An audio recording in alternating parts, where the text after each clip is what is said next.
ఒక్కసారి మీకు అభ్యంతరం లేకపోతే మీ వాట్సాప్ డీపీ చూపిస్తారా? ఎందుకు అలా ఒక్కసారి.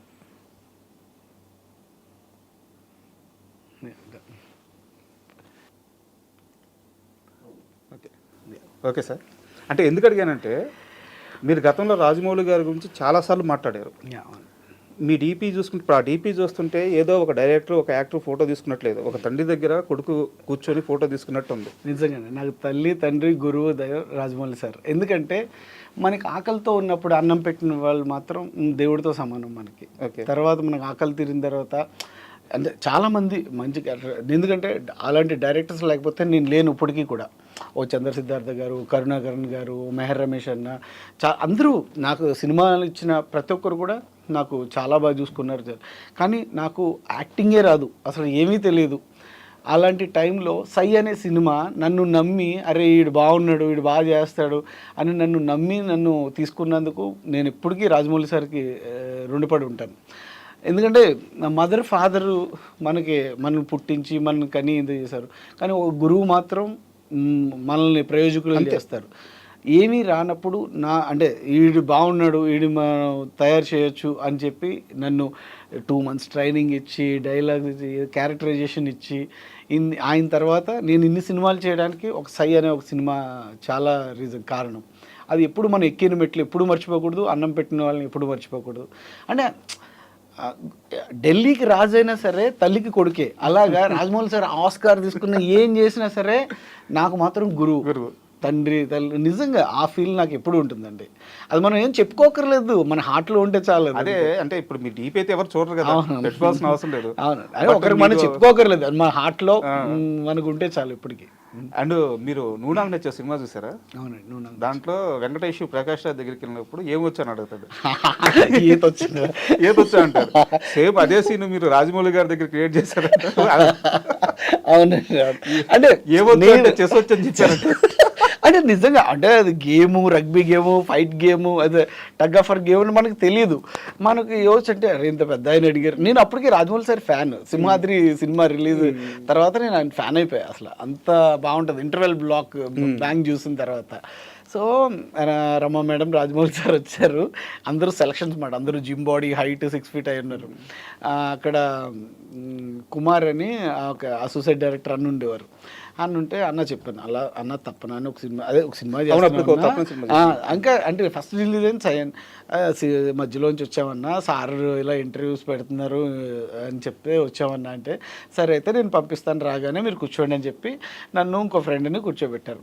ఇంట్లో సారు రమా మేడం ఇద్దరు కలిసి వచ్చారు. లోపలికి వెళ్ళి కూర్చోగానే ఫస్ట్ మెంబర్ నేను. అన్న చెప్పన్నా ఒకసారి, ఆయన చూసినట్టే నాకు ఎక్సైట్మెంట్. అన్న నేను కలుస్తానన్న కలుస్తా అంటే సరే అయితే వెళ్ళి కలవమన్నారు. కలిసా మేడం సార్ ఇద్దరు కూర్చున్నారు. కూర్చున్న తర్వాత ఇందుకే ఎక్కడ చదువుకున్నావు ఏంటి అంటే రాజమండ్రి సార్ ఇలా అని చెప్పాను. అవునా అన్న యాక్టింగ్ వచ్చాయి అన్న, ఇప్పుడు ఆల్రెడీ చిన్న సినిమా ఒకటి చేస్తున్నాను సార్ అది చెప్తే, ఎందుకు మేడం అడిగారు స్పోర్ట్స్ అదే గేమ్స్ ఏమన్నా వచ్చా అంటే మనకు కొంచెం ఆలోచించి మన అమ్మాయి కొంచెం మెచ్యూర్డ్ లెవెల్స్లో ఇంటెలెక్చువల్ గేమ్ ఏదైనా చెప్పాలని చెప్పి చెస్ నిజంగానే చెస్ వచ్చి సార్ అన్నాను. నవ్వుతూ ఉన్నారు అసలు, ఏంటి నవ్వుతున్నారు నాకు ఏం అర్థం కాదు. అలా కాదు, రన్నింగ్ కానీ క్రికెట్, స్పోర్ట్, బాస్కెట్బాల్ ఇలాంటి స్పోర్ట్స్ గేమ్ ఏమన్నా కొంచెం రన్నింగ్ చేసే ఏమన్నా వచ్చంటే స్కూల్లో ఫస్ట్ నేనే అండి రన్నింగ్లో. సో అది చాలా ప్లస్ అయింది.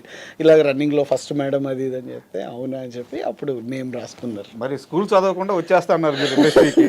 7వ క్లాస్లో 2 రూపాయలు జేబులో పెట్టుకొని వచ్చేసారు. ఇప్పుడు ఆ స్కూల్లో చదవడం వల్ల కదా, రన్నింగ్ రావడం వల్ల కదా ఉపయోగపడింది. అంటే చిత్రం మనకు తెలియదు కదా. సో నిజంగా అలాగా రన్నింగ్ చాలా ప్లస్ అయింది. సో రాజమౌళి సార్, రమా మేడం సెలెక్ట్ చేయడం, ఆ సై మూవీలో అంత మంచి రోల్ నాకు ఇవ్వడం అనేది నిజంగా నాకు గిఫ్ట్ లైఫ్లో.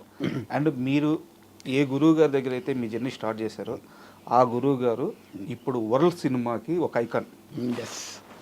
సో చాలా గర్వంగా ఉంది అసలు ఆయన ఎదిగే స్థాయి, ఆ రేంజ్ని చూస్తుంటే ఎలా అనిపిస్తుంది. అండ్ ఆ ఫ్యామిలీ బాండింగ్ అంటే వాళ్ళందరూ కూడా ఫ్యామిలీ కూడా ఒక సినిమా మొత్తాన్ని కలిసి వాళ్ళ ఫ్యామిలీ చేస్తారు.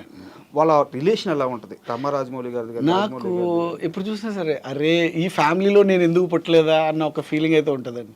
ఎందుకంటే వెరీ నైస్. ఇప్పుడు ఉమ్మడి కుటుంబాలు అనేవి లేవు ఎక్కడ కూడా, మనం రేర్ అంతరించిపోయింది. సో రాజమౌళి సార్ ఫ్యామిలీ ఎలా ఉంటుందంటే ఒక సండే వస్తే అందరూ అందరూ కలుస్తారు, అందరూ చాలా హ్యాపీగా మాట్లాడుకుంటారు. మళ్ళీ మండే ఎవరు జాబ్స్కి వాళ్ళు ఆ సండే అన్నది సినిమా గురించి ఎవరు టాపిక్స్ మాట్లాడరు. అంటే హ్యాపీనెస్, అంటే వాళ్ళ పర్సనల్ విషయాలు అయ్యి ఒక 15 ఒక ఫ్యామిలీస్ కలుస్తాయి. కలిసి 15 ఫ్యామిలీ ఒక 15 అక్కడ చుట్టుపక్కల ఉన్న ఫ్యామిలీస్ వాళ్ళు అందరూ కలిసి చాలా బాగా సెలబ్రేట్ చేసుకుంటారు. అలాంటి హెల్తీ ఫ్యామిలీని నేను ఇప్పటిదాకా చూడలేదు. అంటే చెప్పుకునేవారు ఊర్లో ఇలా ఉమ్మడి కుటుంబాలు ఉండేవి, చాలా పెద్ద కుటుంబాలు అవి ఇవని. కానీ నేను ఫస్ట్ టైం చూసిందంటే రాజమౌళి సార్ వాళ్ళ ఫ్యామిలీని చూశాను. ఎందుకు బర్త్డే టైంలో రాజమౌళి సార్ ఇంటికి వెళ్తే వల్లి మేడం వాళ్ళ ఇంటికాడ ఉన్నారు, హాల్లో ఇలా పడుకుని ఉన్నారు. కిరవాణి సార్ ఒక కూర్చుని బెంచ్ మీద కూర్చుని మాట్లాడుతున్నారు. చుట్టూ ఒక 15 మెంబర్స్ పిల్లలు వాళ్ళు వీళ్ళు అందరూ ఆయనతో రాజమౌళి సార్తో పడుకుని ఉన్నారు.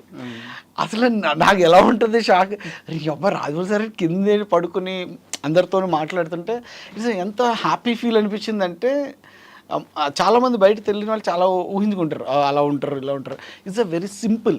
ఓకే, ఆ సింపుల్సిటీ అన్నది చాలా అంటే హార్ట్ఫుల్గా ఉంటారు. అంతే మనం ఏదన్నా చాలా బిస్కెట్లు చాలా నవ్వుతుంటారు. మనం ఏమన్నా పొగిడినా కానీ అర్థమైపోద్ది, ఓహో ఈడు ఏదో అంత సరదాగా ఉంటారు, అంత బాగుంటారు. సూపర్. అండ్ ఆ నలుగురు సినిమా అంటే ప్రతి యాక్టర్ కూడా తన మొత్తం ఎంటైర్ కెరీర్లో అలాంటి ఒక సినిమా పడితే, అలాంటి ఒక రోల్ పడితే బాగుంటుందని చెప్పి అందరూ పరితపిస్తుంటారు. మీకు కెరీర్ స్టార్టింగ్లోనే పడిపోయింది. అవును, నిజంగా నాకు కూడా తెలియదు అప్పుడు నేను చేసేటప్పుడు కూడా. నెవర్ అంటే ఒక సినిమా ఎఫెక్ట్ ఇంత ఉంటుంది, ఆడియన్స్లో ఇంత రిప్రజెంటేటివ్ చేసి ఒక క్యారెక్టర్ని ఎన్లాస్ చేసి చూస్తారు అన్నది ఆ నలుగురు తర్వాత నాకు బాగా తెలిసింది. ఎందుకంటే చంద్ర సిద్ధార్థ గారు క్రెడిట్ గోస్ట్. అంటే ఆయన అసలు మాట్లాడరు ఎక్కువ, ఓన్లీ పర్ఫార్మెన్సెస్ కానీ ఇది కానీ మాత్రం చాలా డీప్గా అబ్జర్వ్ చేస్తారు, తక్కువ మాట్లాడతారు. ఇప్పుడు వెరీ స్మైలీ. అంటే ఆయన ఈయన దగ్గర ఎలా చేయాలి, క్యారెక్టర్ ఏం చేయాలి అన్నది అసలు నాకు చాలా ఫస్ట్. ఎందుకంటే బాడీ లాంగ్వేజ్ అంతా సైలో పింగ్ పాంగ్ క్యారెక్టర్. అవును, సో అది చాలా హైపర్ ఉంటుంది. ఇది అంతా కొంచెం సెటిల్డ్ ఉంటుంది. Next settled. నా క్లోజ్ తీసేటప్పుడు కూడా ఇక్కడ షర్ట్ పట్టుకుని కదలకుండా ఉండేటట్టు ఇలా షర్ట్ పట్టుకుని తీసేవారు క్లోజ్. అంటే అంత హైపర్ ఉండేది బాడీ లాంగ్వేజ్ అదిని. సో అలా చంద్ర సిద్ధార్థ గారు చాలా సపోర్ట్ చేశారు. అలాగే రాజేంద్ర ప్రసాద్ గారు. అంటే క్యారెక్టర్ని ఎలాగ చేయాలన్నది ఒక మానిటర్ ఒక టేక్, ఒక మానిటర్ ఒక టేక్, అలాగా సినిమా మొత్తం కూడా 32 డేస్లో ఫినిష్ అయిపోయిందండి. అండ్ ఆ నలుగురు ప్రస్తావన ఎందుకు తెచ్చానంటే, రాజేంద్ర ప్రసాద్ గారి మీ సీన్లు ఉంటాయి అనమాట. కొంచెం సీరియస్ సీన్లు పక్కన పెడితే ఇప్పుడు బూస్ట్ కాగమంది తీసుకొచ్చే సీన్ ఒకటి ఉంటుంది. నాకు తెలిసి మీ ఇద్దరి మధ్య ఏదో డైలాగులు రాస్తే ఆ డైలాగులు చెప్పినట్టు లేవు ఆ సీన్. ఫాదర్ అండ్ సన్ ఎందుకంటే అలా చూపించారు. ఇప్పుడు జుట్టు పట్టుకుని మొత్తం పైకి పెట్టిపో. అవును, నిజంగా అది చాలా ప్రతి ఇంట్లో కూడా అంటే రిలేషన్, ఒక ఫాదర్ సన్ ఎలా రిలేషన్ బాండింగ్ ఉంటుంది, ఒక మదర్ ఒక కూతురుకి ఉండే రిలేషన్ ఎలా ఉంటుంది, ఎక్కువ అటాచ్మెంట్స్ ఎలా ఉంటాయి, ఆ ఫీల్ అది చాలా బాగా చూపించారండి చంద్రశేఖర్. అందుకే ఇప్పటికీ ఎవర్ గ్రీన్ సినిమా. ఒక పేరెంట్స్కి, ఒక పిల్లలకి ఎవరికైనా చూపించాలి ఒక పేరెంట్స్ అనుకుంటే మాత్రం ఆ నలుగురు సినిమా ఎప్పటికీ అంటే హ్యూమన్ వాల్యూస్. ఇప్పుడు తల్లిదండ్రుల వాల్యూస్ అన్నది అంటే మరుగున పడిపోతున్నాయి. ఇప్పుడు యూఎస్ వెళ్ళిపోతున్నారు, ఇక్కడ చూసుకోవడానికి ఎవరు ఉండట్లేదు చాలామంది. కానీ ఆ పిల్లలకు ఒకసారి సినిమా చూపిస్తే హౌ టు పేరెంట్స్ రెస్పెక్ట్ ఏంటి, అసలు మా ఎలా చూసుకోవాలి అన్నది ఖచ్చితంగా మనిషి ఉన్నంత వరకే అండి. మనిషి లేకపోయిన తర్వాత మనం ఏం చేసినా నెవర్ వేస్ట్, ఏం చేసినా. అండ్ రాజేంద్ర ప్రసాద్ గారితో మీకు మంచి ట్రావెలింగ్ ఉంది. అండ్ మాకు పర్సనల్గా తెలుసు ఆయన. అంటే ఆయన ఎట్లా ఉంటుందంటే ఒకసారి కనిపించిన తర్వాత రెండోసారి భుజం మీద చేసి ఎరా బడవా అంటాడు. నిజంగా అంటే అది ఒక లవ్తో కూడిన తిట్టు కూడా కాదు, ఒక పలకరింపు. అదే మొన్న అడగడానికే ఈ లీడ్. సో రాజేంద్ర ప్రసాద్ గారు అనాలని ఎవరిని అనరు. లేదు, ఆయన వెరీ ఎక్సైటెడ్ అండ్ చాలా మంచి పర్సన్, నైస్ పర్సన్. ఆయన తర్వాత దానికి క్షమాపణ కూడా చెప్పాల్సి వచ్చింది. వార్నర్ అది అంటే ఏమర్థమైంది అంటే అంత పెద్ద క్రికెటర్, అందరికి చాలా మంది ఫ్యాన్స్ ఉంటారు, ఇది వరల్డ్ ఫ్యాన్స్ కదా. సో రాజేంద్ర ప్రసాద్ గారు అలా అనేసరికి చాలా మంది డైజెస్ట్ చేసుకోలేకపోయారు. దానికి ఎక్స్ప్లెనేషన్ కూడా ఇచ్చారు రాజేంద్ర ప్రసాద్ గారు. కాకపోతే ఆ ఫీల్ ఏంటంటే వాళ్ళిద్దరి మధ్య ఉన్న ఇంటిమేసీ ఏంటన్నది మనకు ముందుగా తెలియదు. వాళ్ళు కూర్చొని మాట్లాడుకునేది, ఆ లంచ్ ఆ డిన్నర్ కలిసి చేసి ఒక స్పెండ్ చేసిన ఆ 2 days తెలీదు. సో దానివల్ల ఆ చనువుతో ఆయన అక్కడ స్టేజ్ పైన మాట్లాడేసరికి చాలామంది అంటే అన్కంఫర్టబుల్గా ఫీల్ అయ్యారు, రిసీవ్ చేసుకోలేకపోయారు. తర్వాత దానికి అపాలజీ కూడా చెప్పారు ఆయన. నిజంగా అంటే ఆయనతో ఫ్రెండ్షిప్ ఎలా ఉంటుందంటే మన సొంతం అన్న ఒక ఫీల్ ఆ వేలో మాట్లాడేసరికి ఆ ఆడియన్స్కి ఏంటి తెలుగు రాదు కాబట్టి నిన్ను మాట్లాడినారు అది ఇది అని చెప్పి ఇలా కామెంట్ చేస్తారు. తర్వాత రియాక్ట్ అయ్యి తను ఒక రాజేంద్ర ప్రసాద్ సార్ ఒక వీడియో పెట్టారు. చాలా హ్యాపీ అది. ఎందుకంటే ఆ బాండింగ్ తెలియకున్నప్పుడు మనం టక్మని మాట్లాడేసరికి అర్థం కాదు. కానీ ఇద్దరు కూడా అదే రిలేషన్ మెయింటైన్ చేసేసరికి ఓకే అమ్మాయి అంటే అపాలజీ ఎప్పుడు కూడా రిలేషన్ చూపించిన తర్వాత మాట్లాడితే ఆ ఫీల్ వేరు. మాట్లాడిన తర్వాత ఈ రిలేషన్ చెప్పారు కాబట్టి ఓకే కూల్ ఎవ్రీథింగ్. అండ్ ఆ నలుగురికి సంబంధించి ఒక సీరియస్ క్వశ్చన్. అందులో హీరో రాజా గారితో మీకు మంచి సాన్నిధ్యం ఉంది, మంచి ట్రావెలింగ్ ఉంది ఇద్దరి మధ్య. అవును, నాన్నతో ఆల్మోస్ట్ నేను చాలా ట్రావెల్ చేశాను. రాజాను కూడా వెరీ నైస్ పర్సన్. అవును, బట్ రాజా గారు రీసెంట్గా ఒక స్టేట్మెంట్ ఇచ్చారు.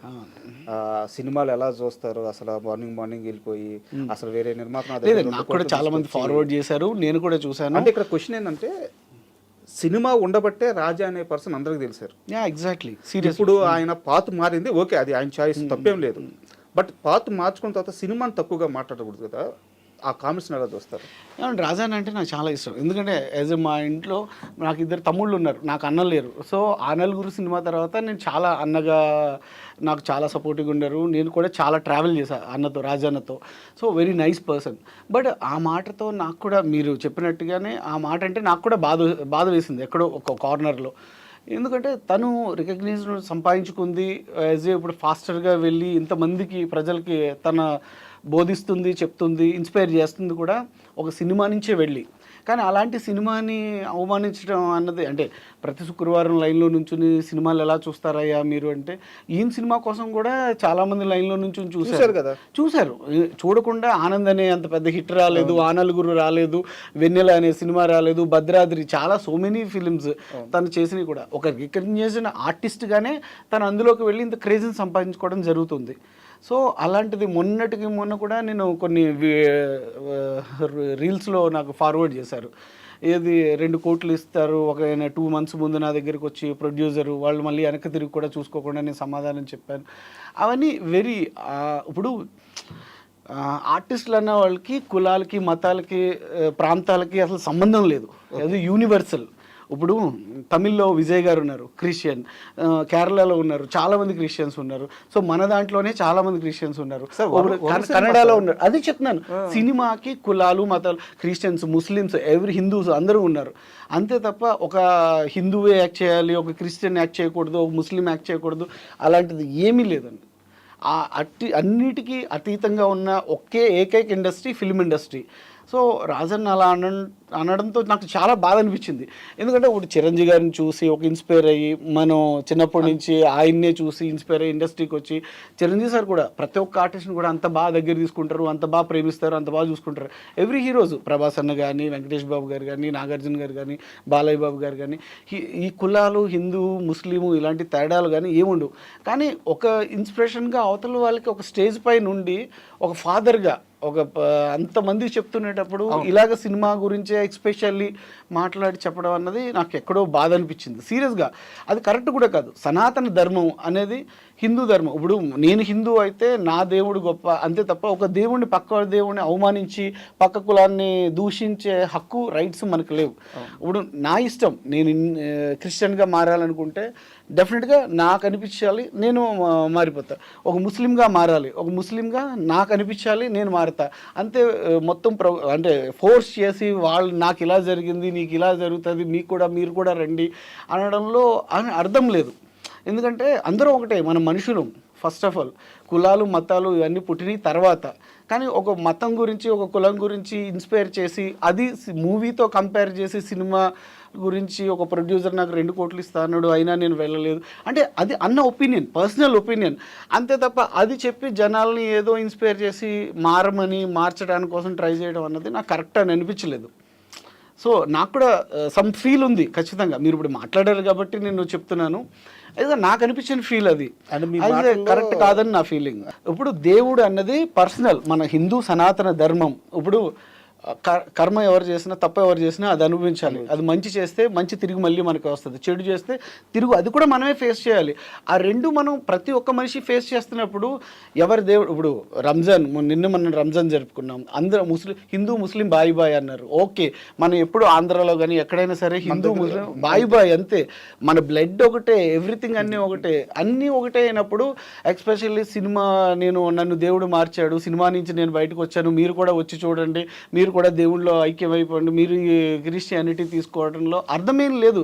ఇప్పుడు మనం బలవంతంగా ఒకరు మార్చక్కర్లేదండి, మనకు అనిపించింది అరే అని చెప్పి మనమే చేంజ్ అవ్వాలి, మన చాయిస్ అంతే తప్ప సినిమాని అడ్డు పెట్టుకుని వాళ్ళందరికీ బోధించి ఏదో వాళ్ళని ట్రాన్స్లోకి తీసుకెళ్ళి వాళ్ళని మారమనడం అంటే అన్న మారచ్చు, ఎందుకంటే అన్న పర్సనల్ ఒపీనియన్ అది.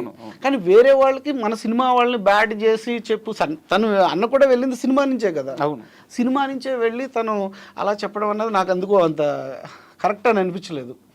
అందుకే ఒక్క చిన్న బాధ అయితే ఉంది. ఇఫ్ యూ డోంట్ మైండ్ అంటే యాజ్ ఏ నేను సినిమా పర్సనే, ఇప్పుడు చిరంజీవి గారు, బాలకృష్ణ గారు, వెంకటేష్ బాబు గారు, ప్రభాస్ అన్న వీళ్ళందరూ చూసి ఇప్పుడు పుష్ప అవుతుంది, ఆ క్యారెక్టరైజేషన్స్ ఆ సినిమా పర్సన్ని ప్రతి ఒక్కరు అవమానిస్తారు. చాలా ఇప్పుడు ఒక మాట అనేటప్పుడు సినిమా వాళ్ళ మీద ఎఫెక్ట్ చాలా పడుతుంది, ప్రతి ఒక్కరు కూడా అభిమానిస్తారు.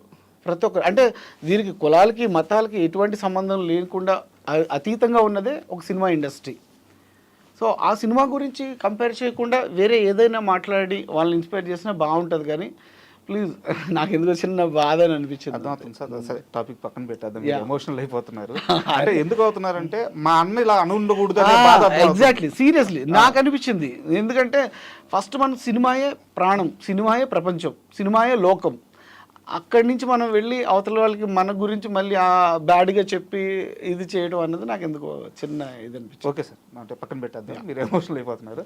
అండ్ నెక్స్ట్ ఇంకో క్వశ్చన్ సార్, మీరు ఎందుకు సార్ అంటే ఇప్పుడు ఉన్న ఆర్టిస్టులు అందరూ 1-2 సినిమాలు చేసేయంగానే ఒక యూట్యూబ్ ఛానల్స్ పెట్టేసేయడం, ఒక ఇన్స్టా అకౌంట్స్ ఓపెన్ చేసేసేయడం, వాటిని తమ ఛాన్సుల కోసం అస్త్రంగా వాడుకోవడం, తప్పులేదు పాతుగా వాడుకోవడం, ఇలా చేస్తున్నారు కొంతమంది.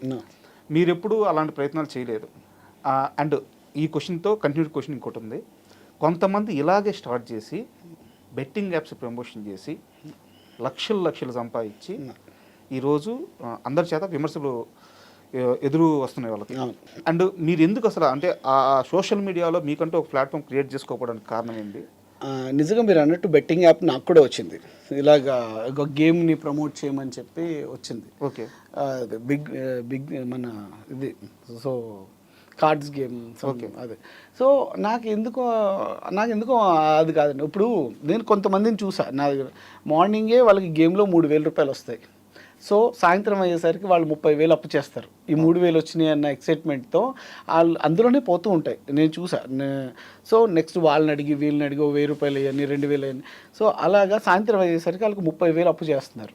సో అది ఎడిట్గా మారిపోతున్నారు. సో అలాంటి దానికి మనం చేసామనుకోండి, రేపు సొసైటీలో ఇప్పుడు అందులో మా బ్రదర్ ఉండొచ్చు, చిన్నాన్న ఉండొచ్చు, పెద్ద అందరూ పీపుల్ ఒక మంచి ఏదన్నా మనం చేసేదాన్ని అవతల వాళ్ళు అరే బాగుందని అది మనకే నచ్చినప్పుడు మనం ప్రమోట్ చేసి కొంతమంది జీవితాలకి మనం ఇది చేయకూడదు.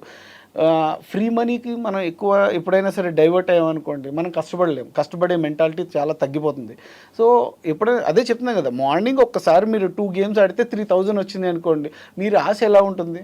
ఈ 3,000 2 సార్లు గేమ్ ఆడితేనే 3,000 వచ్చినాయి అంటే మనం 30 సార్లు ఆడితే ఖచ్చితంగా 3,30,000 వస్తాయి, ఫీలింగ్ ఉంటుంది కదా. ఇలాగా అట్రాక్ట్ చేసుకుని అందరూ డైవర్షన్ ఎలా అయిపోయి చాలామంది కొన్ని అదే లక్షల అప్పులు చేసి చాలామంది సూసైడ్లు చేసుకుని చాలా ఇవన్నీ వింటుంటే నాకే బాధ అనిపించింది. ఎంత ఆఫర్ చేస్తారు సార్ మీకు? నాకు 10 lakhs offer sir. 10 lakhs very big amount కదా సార్. అంటే బిగ్ అమౌంటే, కానీ నాకు అవసరం లేదు, ప్రామిస్గా. అంటే నా క్వశ్చన్ ఏంటంటే ఫైనాన్షియల్గా మీరు కొంత అయితే సఫర్ అయ్యారు, నాకు తెలుసు ఆ విషయం. అంటే ఇప్పుడు ఆ ఇబ్బందులు దాటారో లేదో నాకు తెలియదు, కానీ సమస్యలు అయితే ఉన్నాయి. 10 లక్షలు అనేది మీరున్న సిచ్యువేషన్కి నిజంగా బిగ్ అమౌంట్. అంటే ఏది ఆపింది మిమ్మల్ని? అంత అవసరం ఉన్నా కానీ ఈ తప్పు చేయకూడదు, ఈ తప్పు నాకు పర్సనల్గా కరెక్ట్ అని అనిపించలేదండి. ఎందుకంటే చెప్తున్నా కదా, నేను చూసా చాలా మందిని, చూసిన తర్వాత నాకు బాధ అనిపించింది. అరే ఇప్పుడు ఆ టైంలో దిగజారి అడగడానికి కూడా ఆలోచించడు. 500 కొట్టు, నాకు 1,000 రూపాయలు కొట్టు, జస్ట్ కొట్టినట్టు నేను చూసాను. నా కళ్ళారా చూసిన తర్వాతే నాకు చాలా అన్కంఫర్టబుల్గా అనిపించింది. సో నాకు అప్పుడు ఇది కరెక్ట్ కాదు అని అనిపించింది సీరియస్లీ. ఎందుకంటే మనకు మనసుకు నచ్చిందే నేను ఏదైనా చేస్తాను, నాకు నచ్చలేదు అనుకుంటే ఎవరు చెప్పినా నేను చేయలేను ప్రామిస్గా. Very good sir. ఇది యాక్టర్ అంటే మీలాంటి వాళ్ళని స్క్రీన్ మీద చూసి మీరు చెప్పే మాటల్ని ఒక 10 మంది 100 మంది 1000 మంది 1,00,000 మంది ఫాలో అవుతుంటారు. మీరు మంచి చేస్తే వాళ్ళందరూ మంచి మార్గంలో. అది నాకు తెలుసు అండి, ఎందుకంటే ఒక క్యారెక్టర్ చేస్తేనే స్క్రీన్ మీద ఇన్స్పిరేషన్గా ఫీల్ అయ్యి చాలా ఇది వస్తుంది. ఎందుకంటే నేను ఆ నలుగురు తర్వాత లాట్ ఆఫ్ చేంజ్. అంతకు ముందు ఉండే సూర్య వేరు, ఆ నలుగురు చేసిన తర్వాత సూర్య వేరు. అంటే హ్యూమన్ వాల్యూస్ అనేవి అప్పుడు దాకా సరదాగా ఉండి ఆ ఏజ్కి తెలీదు. ఆ నలుగురు చూసిన తర్వాత ఐఎమ్ రియలైజ్ అంటే ఫాదర్ మదర్ దగ్గర ఇలా చూసుకోవాలి, ఇలా ఉండాలి, ఒక పర్సన్ వెళ్ళిపోతే మళ్ళీ తిరిగి రారు, ఇలాంటివన్నీ నాకు ఆ నలుగురు సినిమాతో చాలా రియలైజ్ అయ్యాను నేను. అంటే ఇంకో క్వశ్చన్ వచ్చేసి, చిరంజీవి గారి పక్కన ఒక చిన్న సీన్లో యాక్ట్ చేస్తే లైఫ్ ఎంటైర్ కెరీర్కి ఆ ఒక్క సీన్ చాలు అని చెప్పేసి చాలామంది ఆనందం కోరుకుంటూ ఉంటారు, అది ఆనందం కూడా వాళ్ళకి. కానీ మీరు మాత్రం ఒక 2 సీన్స్లో యాక్ట్ చేశారు జై చిరంజీవి మూవీలో. బట్ నేను మీరు యాక్ట్ చేసింది నేను అవన్నీ అడగట్లేదు. ఆ సీన్లో మీరు లాస్ట్ లేస్ వచ్చిన తర్వాత కాల్ ఉండదు సార్, 1 నిమిషం అని చెప్పి లేస్ వస్తారు, లేస్ వచ్చి కాల్ ఉండదు. చిరంజీవి గారు లాంగ్ షాట్లోంచి మిమ్మల్ని అలాగే చూస్తూ ఉంటారు, చాలా ఫీల్ చూస్తూ ఉంటారు. మీరు వస్తారు, అక్కడ వెళ్తే మాత్రం జీవా అని ఒకటి ఉంటాడని చెప్పేసి వాడే డబ్బులు చేతిలో పెట్టి వెళ్ళిపోతారు. ఏదో మీరు సరదాగా మళ్ళీ అప్పుడు చిరంజీవి గారికి కళ్ళకి క్లోజ్ పెడితే ఆయన కళ్ళలో మొత్తం నీళ్లు, టీయర్స్ వస్తాయి. అంటే అది ఎట్లా ఉంటుందంటే, ఒక తమ్ముడికో తన బిడ్డకో ఒక ప్రమాదం జరిగితే ఆ తండ్రి పడే బాధ, అంటే అంటే నా వల్ల ఈడు ఇలా అయిపోయాడా ఒక ఇన్ఫర్మేషన్ చెప్పడం వల్ల అన్న ఒక ఫీల్ చాలా బాగా. అదేంటంటే సినిమాని మించి ఆ ఒక్క షాట్ అంటే మీ మధ్య మిమ్మల్ని ఆయన ఏదో ఓన్ చేసుకున్న ఆ ఫీల్ కనిపించింది. నిజంగా. అంటే ఎలా ఉంటుంది సార్, అంటే ఆయనతో పరిచయం ఎలా అయింది, ఆ బాండింగ్ ఎలా ఉంటుంది? నాకు అంటే నా క్యారెక్టర్ చేయడానికి 4 ఉన్నారు. అందులో చిరంజీవి సార్ వచ్చిన తర్వాత నన్ను సెలెక్ట్ చేశారు. రసూల్ క్యారెక్టర్కి అబ్బాయి బాగుంటాడు అది ఇదని. తర్వాత వేణుమాధవ్ అన్న, అంటే అంత బిఫోర్ ముందు నేను సై చేస్తున్నాను కదా, సైకి వేణుమాధవ్ అన్న నాకు తెలుసు. తర్వాత వేణుమాధవ్ అన్న చాలా సపోర్ట్ ఇచ్చారు. గాడ్ అంటే ఇప్పుడు ఆయన ఎక్కడున్నారో తెలియదు కానీ అన్న ఎక్కడున్నా ఆయన ఆత్మ శాంతిగా కలగాలి, బాగుండాలని కోరుకుంటాను నేను. అంటే ఒక పర్సన్కి ఇంకో పర్సన్ సపోర్ట్ చేస్తే ఏమైనా చేయగలరు.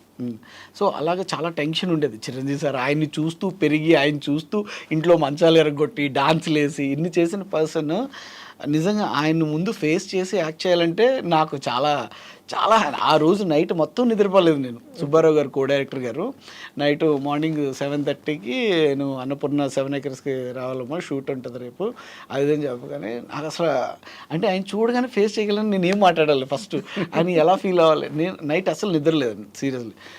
తర్వాత వెళ్తే నాకు టెన్షను. తర్వాత ఫస్ట్ వేణుమాధవ్ అని వచ్చారు, తర్వాత చిరంజీవి సార్ వచ్చారు. వచ్చిన తర్వాత 4 ఉన్నారు, అందులోంచి నన్ను సెలెక్ట్ చేశారు. అమ్మా ఒక చిన్న ఫీల్.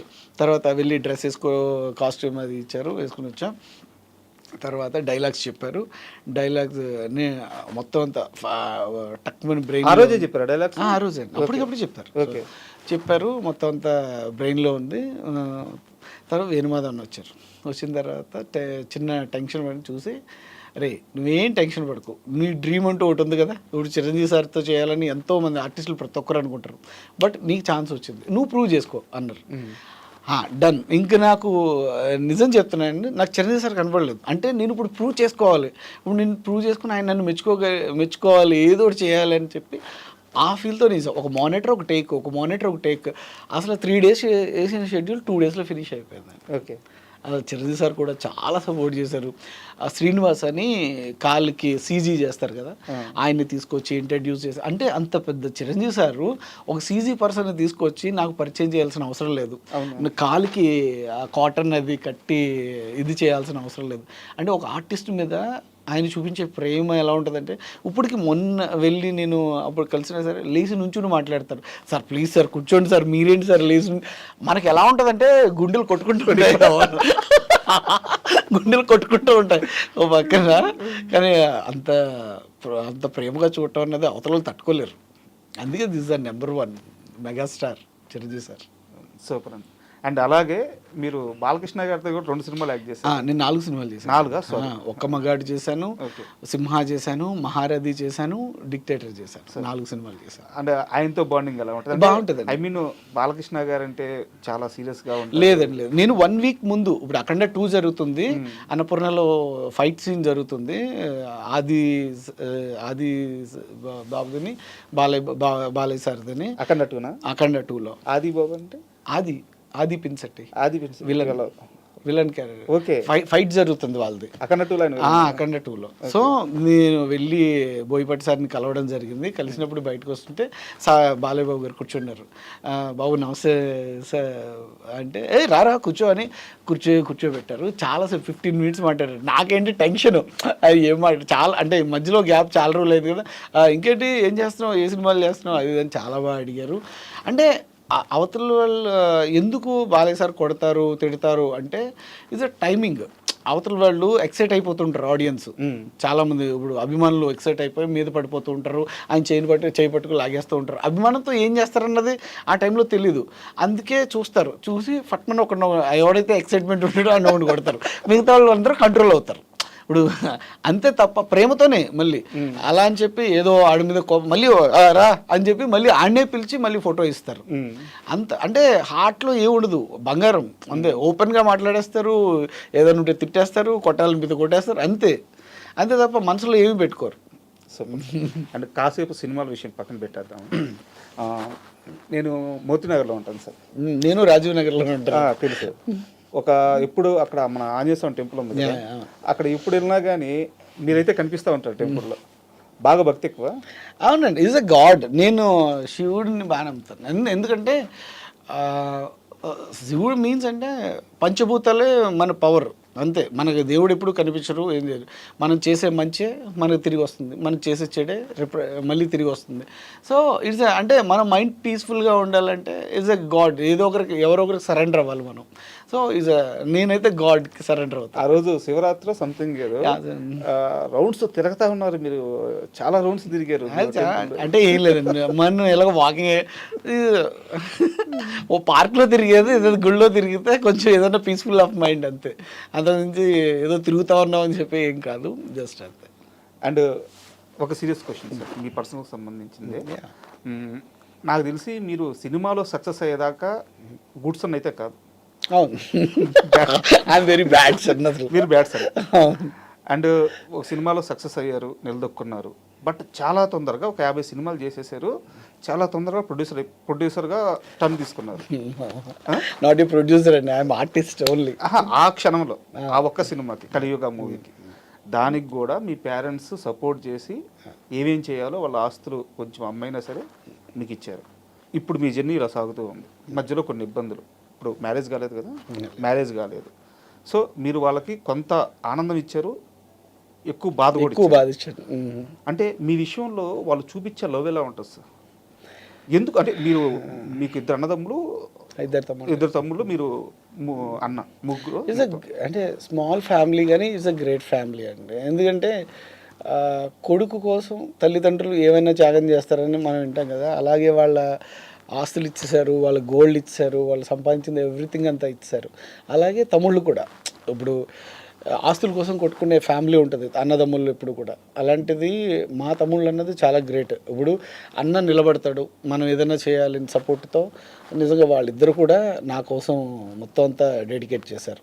సో అలాంటి ఫ్యామిలీని నిజంగా అంటే మీరు అన్నట్టు ఆనందం అయితే నేను తక్కువ ఇచ్చాను, బాధ అయితే ఎక్కువ ఇచ్చాను. నాకు కూడా పెయిన్ ఉంటుంది, అరే ఒక మంచి ఫ్యామిలీని తీసుకొచ్చి రోడ్డు మీద కూర్చోబెట్టేసానే అన్నది.